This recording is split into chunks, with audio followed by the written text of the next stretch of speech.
Welcome to the Empty Kingdom podcast. We will be interviewing the world's greatest artists to get an inside look at their art and craft. First up is Amory. Recorded in Oakland, California. Please excuse the rudimentary tech and trains in the background. We are still learning how to do this podcast stuff.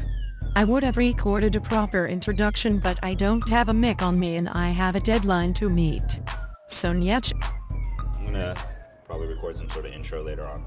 Amory, I'm an artist from Oakland, California. Primarily painter, do some installation art.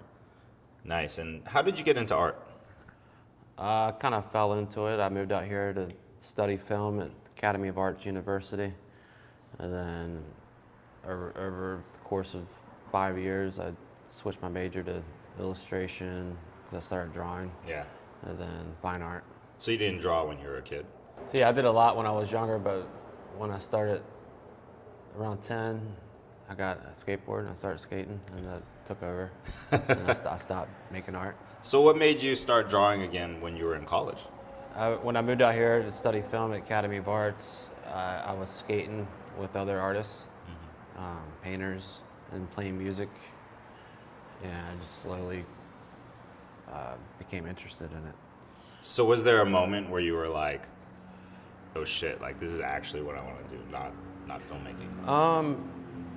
Yeah, like I said, it took a few years. I struggled with it in the beginning, especially drawing. Took a while for me to get it. But around 2000, I was about 24. I started painting, and I was more attracted to painting than drawing. And what about it, like, was more attractive than filmmaking? I guess the hands-on aspect of it. I mean, I always enjoyed making things, building ramps, and before that, building stuff when I was a kid, and painting when I was a kid. I guess the expression. I'm not quite sure why I was more attracted to painting and drawing than filmmaking, but it's just something that happened over the course of like 5 years. So was there a moment where you were like, wow, I'm actually not bad at this, like I might be able to do, like make a career out of it? It took a long time. I was bad, and I worked really hard at it. And I started out painting from life. Painting from models and drawing from models, and I struggled with it, but I think that struggle is what I was attracted to. So do you have first, how long did it take you to kind of reach a point where you're like, okay, I have like my own voice or style? Or I know some artists don't really like that question. Well, I was living in San Francisco in 2000, and I was working in Oakland. So I was taking the train back and forth. And I started the waiting series right then. So I was, noticed how people in transit were kind of off in their own worlds. And I started the series based on people in transit waiting. That was in 2000. I was still in school, and I worked on the series. That was my first series, and I worked on it off and on for the next 7 years. And in between, I would do other series. I started the anonymous series based on found or discarded passports, and I worked in different mediums. But I kept coming back to the waiting series. There's something that was, something there that I just kept coming back to it. So in 2007, I had been graduated for 2 years, graduated in 2005, and I had 4 or 5 different bodies of work that I was playing around with, and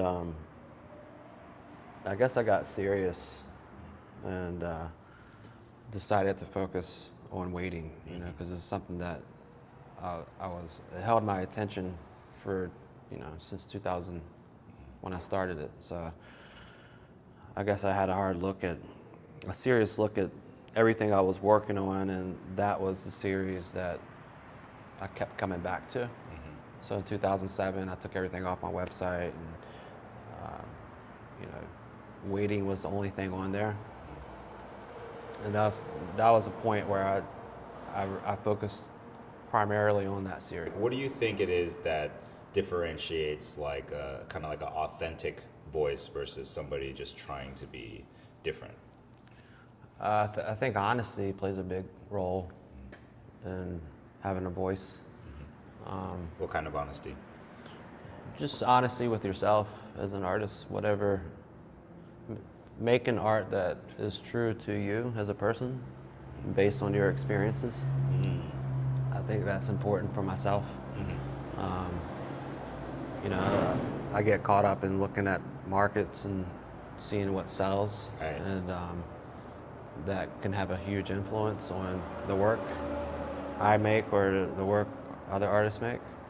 And I think it's important not to get too caught up in that and really stick, you know, just remember why you're an artist and, you know, why you started making art in the first place, you know. What is it about making art that you're attracted to? Do you have a philosophy in the approach of your work right now? How do you decide what series to do or what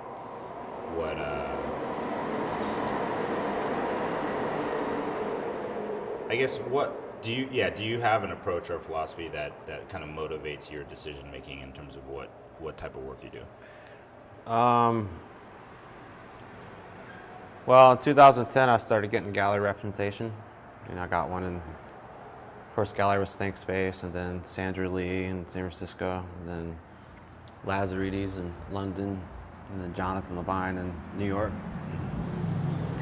They started representing me based on my waiting series. So the work I do now is 4 galleries, and it's based on that series. Since 2012, the work's changed a bit, where I started incorporating different ideas into the waiting series, like the 24 series, where I'd go to a city and spend a month and document 24 iconic places that represent neighborhoods. And now the show I just did in New York was based on gentrification that took place in the Lower East Side in the 80s. So over the last 3 years, it's shifted into more of documentation.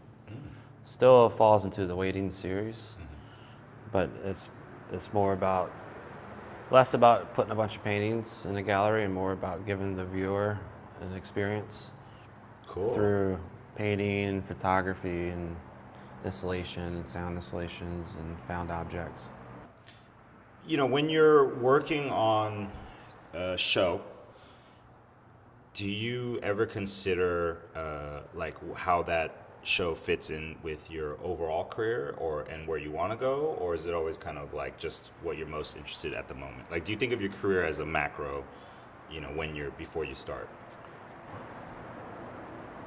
Well, I'm always trying to evolve as an artist and as a person. So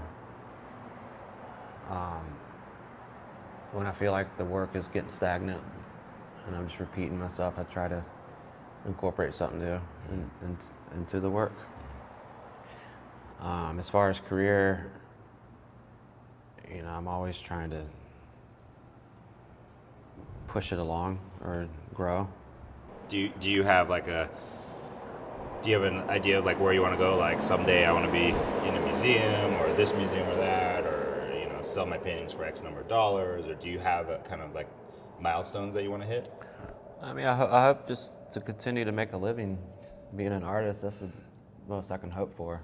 I mean, it'd be great to be in major museums, but at this point, I'm just trying to keep it going. That's a very honest answer. Have you ever gotten any advice or heard other artists talk about what it takes to get into a major museum? Like, because I know it can be very political. I know it can be a lot about who you know and you know, maybe a fair amount of luck as well. But what is your perspective on that? Well, I think becoming a museum artist, your work has to be relevant in what's going on in contemporary art. And I think there is a good deal of luck and networking and just making good work, smart work. What does smart work mean? I guess it's just work that's honest to that artist, and if it's relevant to what's happening in contemporary art or world issues, it could. I don't know. Yeah, I'm just curious. Yeah. You don't have to have the ultimate answers for any of these questions. So can you talk about your first show that you were ever in, how that happened, and what was going on in your mind when you were preparing for it? Solo show or a group show? We'll start with group show. Group show, first shows I did were at the Academy of Arts. So they're through the Academy. What about in actual, like, gallery? I can't think of the first one. I remember around the first time I was showing was with Studio Gallery in San Francisco. Group show. Were you nervous? Probably nervous and excited. What about your first solo show? How did you score that? That was with ThinkSpace 2010 in their project room.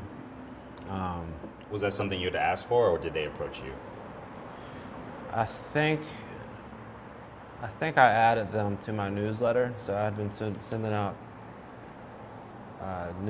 newsletter twice a month for about 6 months, and then I was doing a lot of submitting to blogs and websites, just trying to get featured, and Juxtapose gave me a little write-up, and ThinkSpace saw that and contacted me, asked me if I'd be interested in talking about the LA art market or showing with them. And then that was in January, I believe, in 2010, and then I had a solo I did a couple group shows, and then a solo with them that year in June. I believe the first show was called The Waiting Room, and it was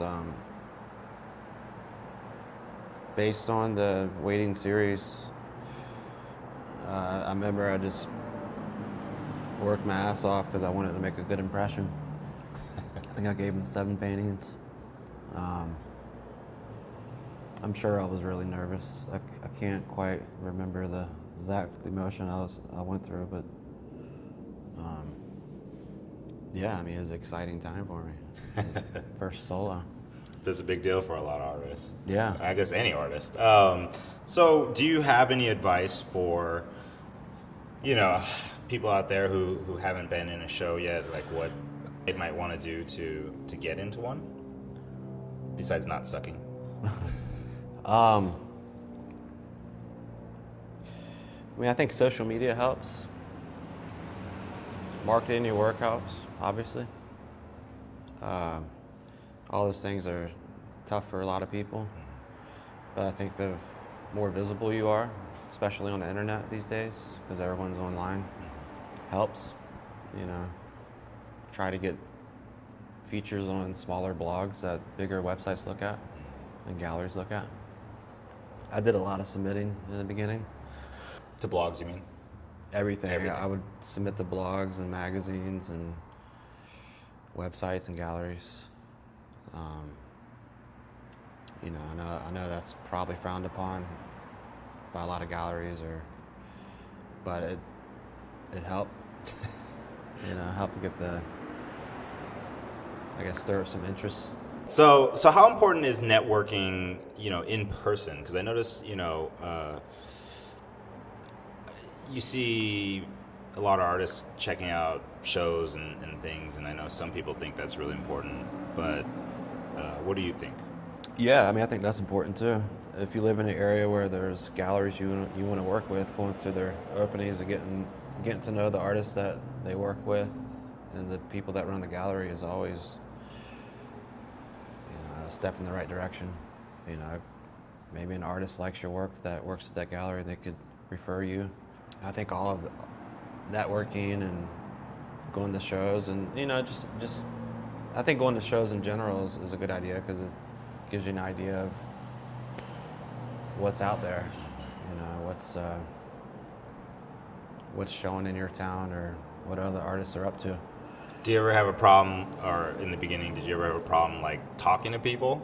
Like, 'cause, you know, I noticed obviously artists can be very introverted, and you know, the idea of forcing yourself to talk just to make an impression can be pretty daunting for some people. Yeah, I mean, it could definitely be tough. I think if you show up and people get used to seeing you there, it makes it easier. And I always try to just let things happen organically. You know, I feel like if you go to an opening and you force yourself on the owner of the gallery or someone that works there, the director, you're going to come across as being desperate, and it's going to be forced. Right. So I think just showing up and becoming a part of the local community is important. In terms of galleries specifically, do you know any kind of best practices that, for, you know, when submitting your work or applying to show with them? Best practices. I mean, it's always good to look at their programming. You don't want to submit to a gallery that's doesn't show work that you're making. Being conscious of, you know, what kind of work they show is important. If they do take submissions, a lot of galleries don't take submissions. If they do take submissions and you submit, you don't hear back from them, don't submit again for a while. You know, you don't want to be that annoying artist. Right. You know, I've had the pleasure of watching your career grow, and you know, seeing your work just get better and better too. You know. Thank you. So, can you kind of talk about what that evolution has been like for you? Like, do you feel like you've grown, or is it more of like, you know, watching your hair grow? Like, you don't really notice it until it's all of a sudden it's, you know, changed. Yes, it's hard to see the growth when you're in the middle of it. Mm-hmm. It's been had a busy last 5 years have been really busy. Mm-hmm. I feel like it's been show after show. Mm-hmm. I'm at a point now where I've been working on the same series for off and on for 15 years, and I feel like the work needs to change a bit. Uh-huh. Like I have some ideas, or I have a niche to push it in a different direction. Mm-hmm. You know, because my interests have changed. Mm-hmm. But it's, you know, it's looking back on it, you know, 2009, where I didn't have any representation, and it was hard for me to get any kind of response. Right. It's easy to see the growth and be grateful for where I'm at. But now it's 2015. I'm ready for something else. Right. So, who are you represented by, and what do they do for you? Represented by Jonathan Levine in New York, Lazaridis in London, and Hashimoto in San Francisco. So how important is it to, number one, you know, maintain that relationship, and number two, kind of pick the right people to be represented by? Well, it is like being in a relationship. You know, you know, if you start dating somebody else, they're going to get upset. Or if you're talking to someone else, they might get upset. So if the gallery's selling your work and paying you and taking you to art fairs, and then I feel like you should be loyal to them. Finding the right galleries is really hard. You know, it's hard for artists to get into a gallery, period. There's so many artists out there with limited amount of space to show in any one city. So, you know, finding a gallery that you know, your work fits their program is hard, and then getting into that gallery is even harder. Yeah. You know, a gallery their walls is their wall space is like real estate, so they got an overhead every month, and they want to make sure that they get artists in there that they can sell to cover their costs. So, I've been reading some articles recently about how hard it is for galleries to survive nowadays. Have you felt that? Have you noticed anything in the past 5-10 years of that any kind of difficulty in the market like that? I think it goes up and down. I know for my career, my art sales, it fluctuates. Some years are better than other years. I might sell out a show one year, the next show I don't, or next year I don't do so well. And so you think that's more of a reflection of the market? I think it's a combination of a lot of things. Uh-huh. It could be the market, it could be the work, it could be the gallery. Your price points could jump, which eliminates the market that you're selling to in the beginning. Yeah, it could be a lot of factors. It's hard to really know, or to say what it is. Fair enough. Yeah, I don't know. When you were getting out of school, were there any kind of or let me rephrase this, was there a difference in your perception of how it works in terms of building a career, when you're still in school versus when you finally got out there and you were doing it? I think when I was in school, I was in a bubble. I didn't realize the challenges and how difficult it is for artists to make a living. When I first started showing in galleries, I thought it was really important to have a brand, one body of work that you get recognized for. Now I'm starting to think differently. I think it is easier to get attention when you do one body of work, and you kind of identify yourself with that body of work. But I also feel like you get typecast and you get stuck doing that one body of work. The artists that I respect or look up to, they're constantly, they constantly change and kind of went with the tide. But it's hard I think it's hard to get represented if you do that. So there's no pill that works the same for every artist. When you're getting ready for the next jump to a different stage of your work, do you do anything to kind of prepare people or kind of get your galleries ready for it, or do you just kind of start painting and then show them after and be like, hey, this is what I'm doing now? Well, if there's a new body of work that I want to start showing, I'll start out with just exploring in the studio.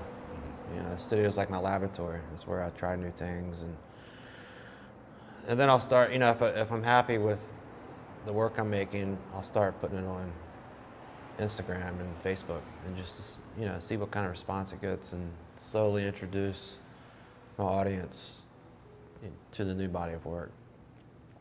If I'm going to completely change or go in a different direction, I'll tell my galleries. It's like, next year I might make a shift in what I'm doing.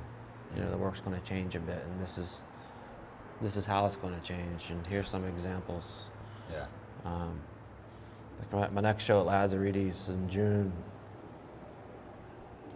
The show's it's probably still going to fall into the waiting series, but aesthetically it's going to change a bit. In what way? I'm still trying to figure that out. But it will. Something's going to happen. I mean, it has to. Right. You reached that point. Yeah, it's time to get excited about painting again.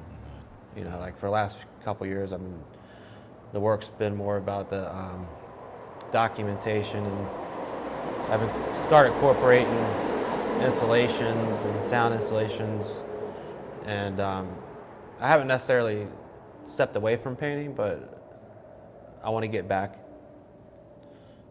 to painting as the primary focus and try some new, just try a different approach.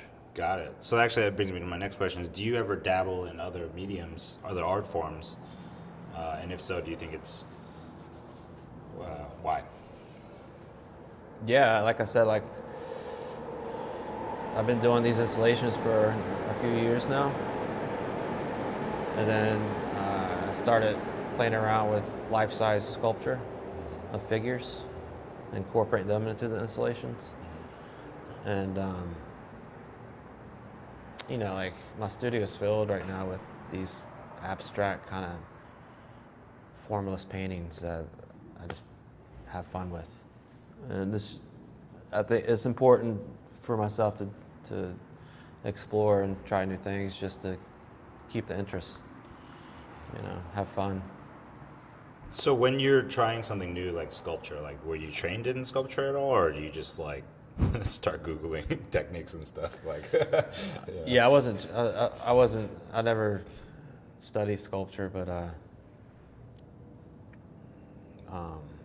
that's what I like about it. It's total free form, and it doesn't matter if it looks good. I'll try out different materials, and I have a lot of sculptor friends that I talk to, and they give me advice on, I'll come up with an idea, and they'll kind of guide me in the right direction, the best way to make it. And I'll start with small ones and try out different materials, see what works best, and if it doesn't work, if it fails, it's okay, because it's not going anywhere. It's just for me, right? To explore. So that's interesting. So do you feel like when you're experimenting, it's really important to know that that you're not going to share with people, so you have more freedom to do whatever you want, as opposed to the fear of being judged for the quality of it or whatever when it's done? Sure. I mean, that's why I do it. There's a certain freedom in making work that's just for yourself. There's no expectations, or there's no expectations placed on it. It doesn't have to be of any certain quality, or it's just work to work's sake. Art for art's sake. Just making art to make art. Do you ever notice any common mistakes in like beginning artists' careers?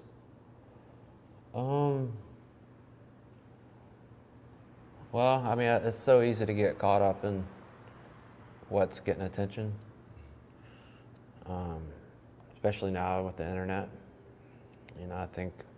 I'm guilty of it too, being online, and my social media feed, Instagram feed is a bunch of galleries and that I would love to work with, and I look at it all the time, or read magazines, and I see what's getting attention and what's relevant.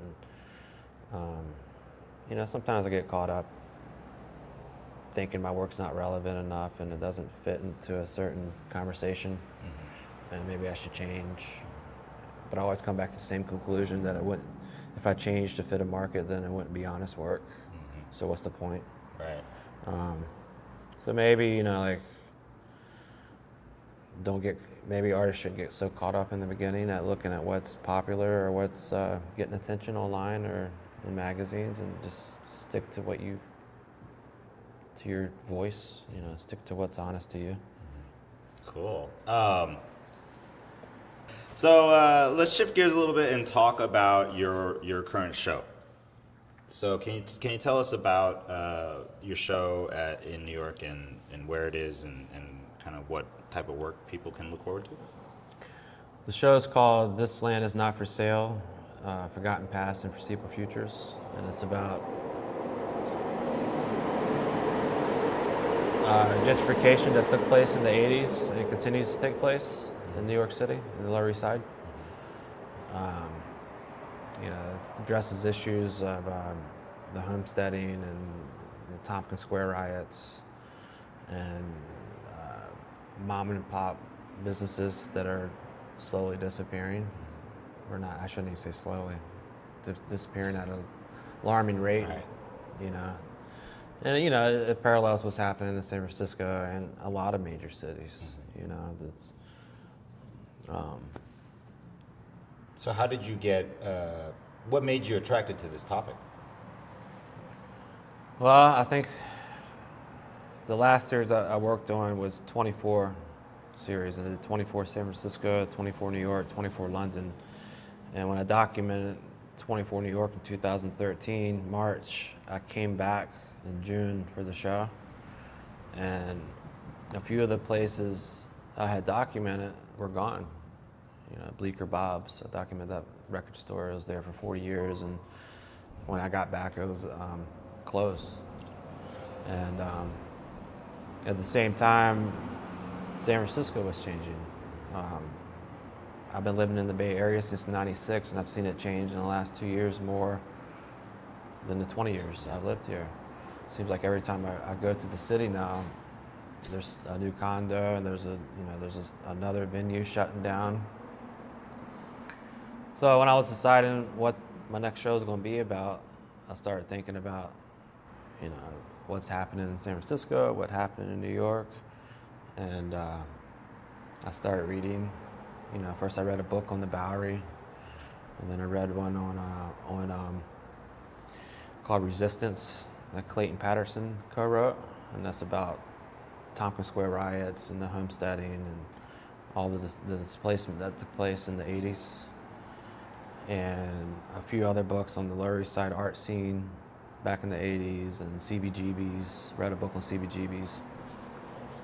So, you know, over the course of 4 months and about 7 books, the show kind of started evolving and going in the direction of, you know, gentrification with the emphasis of Lower East Side. So that's interesting. So is that normal for you to kind of have a research process where you read and kind of understand history behind things before you do a show? Yeah, that was the shift I took when the work took in 2012 when I started the 24 series. I started doing a lot more instead of just going around and taking pictures, I started doing a lot of research before I would do any sort of documentation and, you know, read about the history of the city and which places are still around that are iconic and, you know, have history and represent neighborhoods and, you know, culture. Nice. Communities. And so when I started that series, you know, like I would go to a city, spend a month, do a lot of research, talk to a lot of people, use social media, and just find these places that are still left, but on the brink of extinction. You know, 'cause they could disappear any day. But places that are, you know, they're community. But, you know, they offer community to these neighborhoods. Interesting. So can you talk about the actual process for one of your paintings? So you do research with the story behind it. You go to a location, let's say if it's a location, you take photos. Like, can you talk about the kind of beginning to end process of one painting for you? So the show that's in New York right now, I read first for 6 months, and then I went to New York, and I had a list of about 100 places that I wanted to check out. And I got a bike, city share bike. I just started riding my bike around. First I walked, and then I was walking about 10 miles a day, and then I got a bike.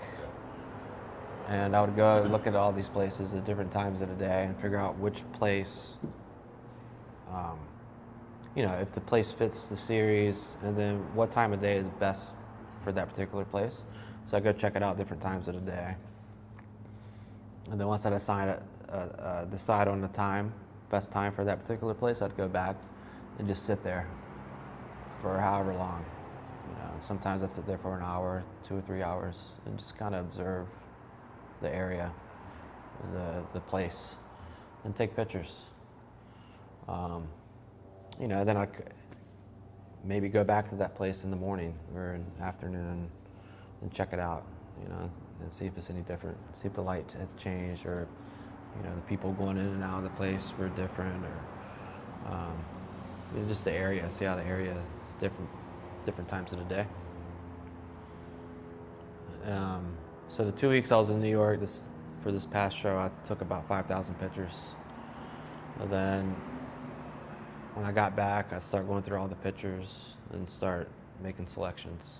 And I went through about 10 rounds of selections, just kept narrowing it down, and until it was pretty cohesive of just Lower East Side, places that are still around but could disappear. And pretty much all mom and pop, family run businesses. And then once I know the places that I'm going to paint, I'll start painting. But do you print out your photos to a certain size, or? I work from an iPad. So when I'm painting, I have the iPad that I'm looking at attached to my palette.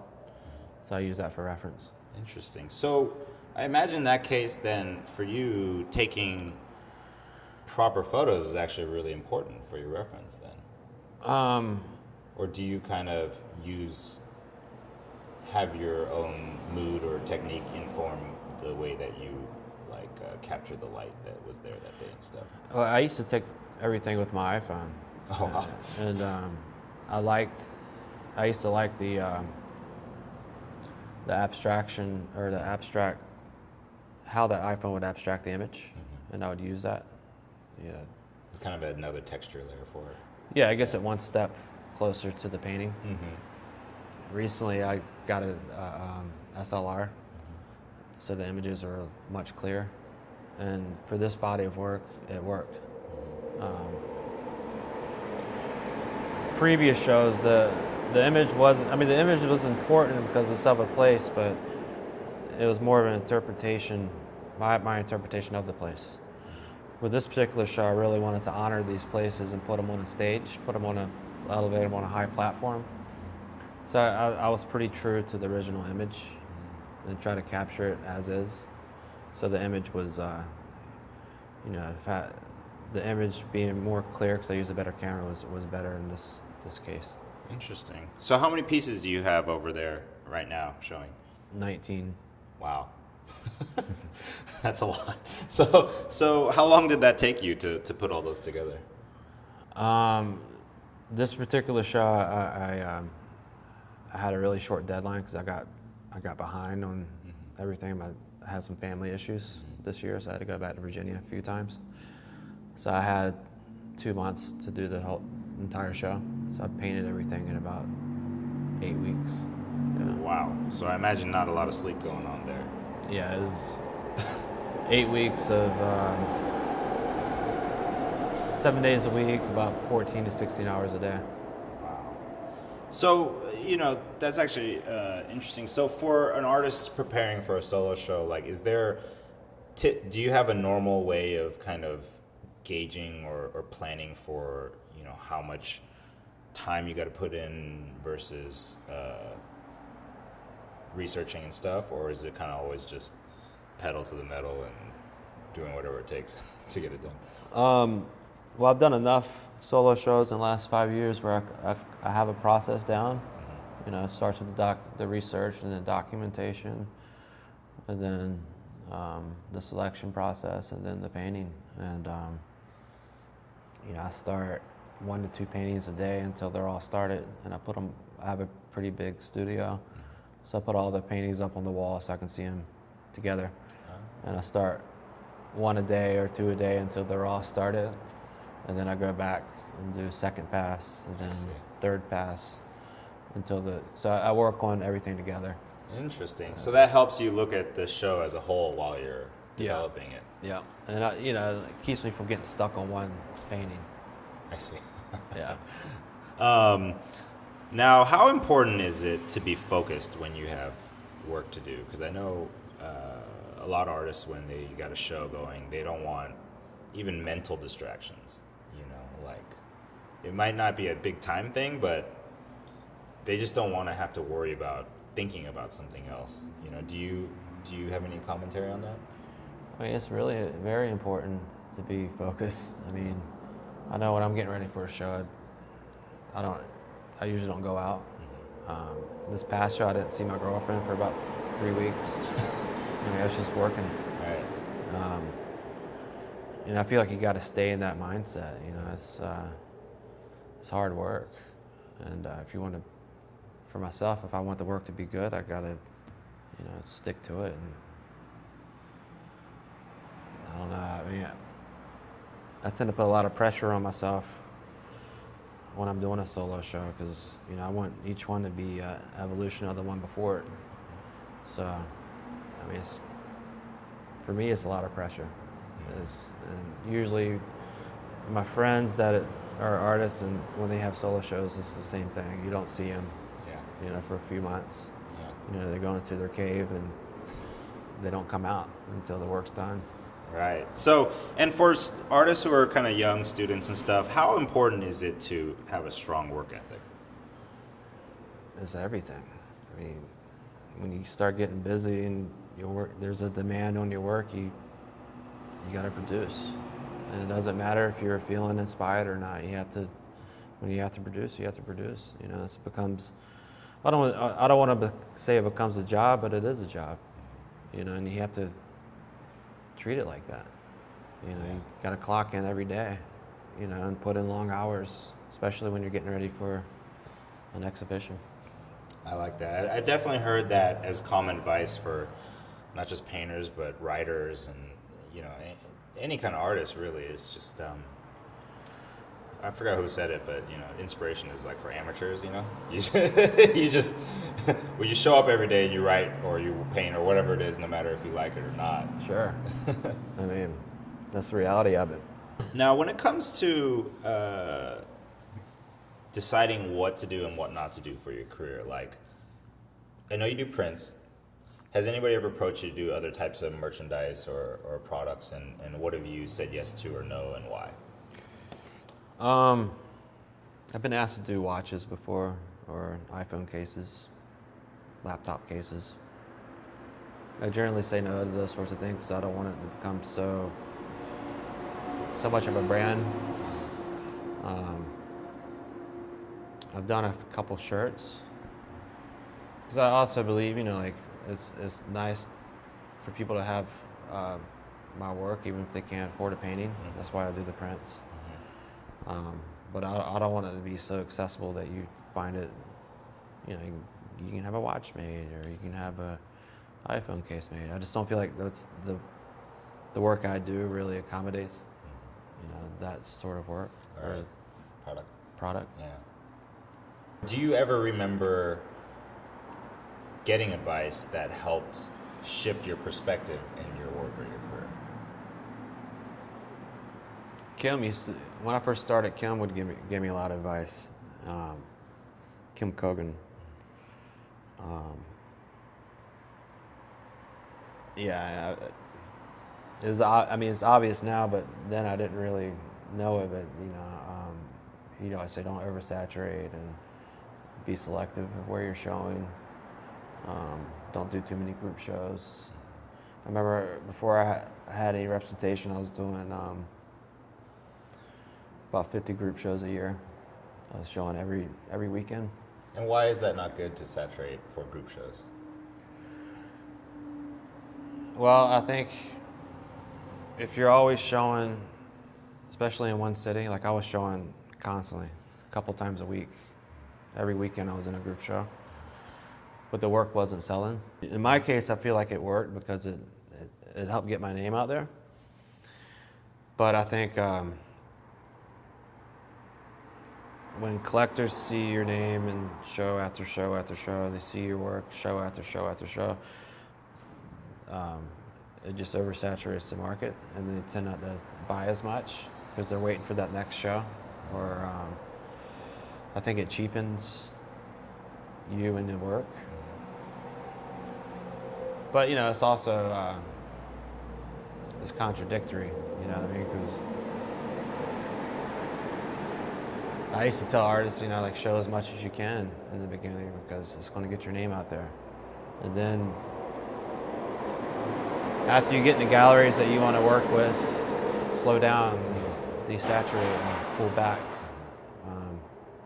So yeah, I don't know. Like I said before, there's no right way or wrong way to do it, you know, because every artist's path is different. You know, it's what worked for me might not work for someone else. It is probably, I think what I'm hearing is it is definitely being aware or sensitive to what, like where your career is and what's happening around you, so that you don't kind of cross the line without knowing it.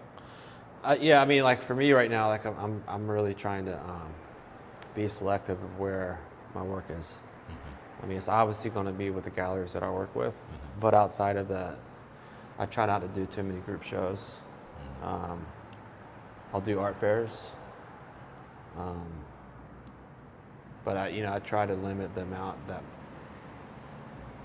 of exposure each year. So one solo, 1 to 2 at the most a year, and then a few art fairs. Got it. And try to keep it at that. Cool. So, in any medium, who are some artists that you really admire or look up to? Picasso. Why? Because he constantly changed the game. He was fearless and had complete freedom. He's probably my favorite artist. What about books? Any favorite authors or books? I can't really say any favorites. I've been reading a couple books about Arthur Danto that I like. Yeah. Nice. All right, if you could give advice to your 20-year-old self, what would it be? Shit, I would have told myself to just stop drinking then, instead when I was 32. Probably been further along by now. I love that, honestly. Do you listen to music while you paint, and if so, what kind? Yeah, I do. I listen to music, and I listen to like NPR a lot. Mm-hmm. Music, it depends on the mood. Everything from metal to electronic to jazz. Got it. Hip hop. Nice. All right, so I'm gonna do a lightning round of questions. Okay. All right, Godzilla or King Kong? Godzilla. Bruce Lee or Jackie Chan? Bruce Lee. Elvis or the Beatles? Beatles. Coffee or cigarettes? Well, right now I'm smoking cigarettes. I quit 3 years ago and started again. So probably cigarettes. All right, cool. All right, thank you very much. All right, appreciate thanks, it. Appreciate it, man. All right.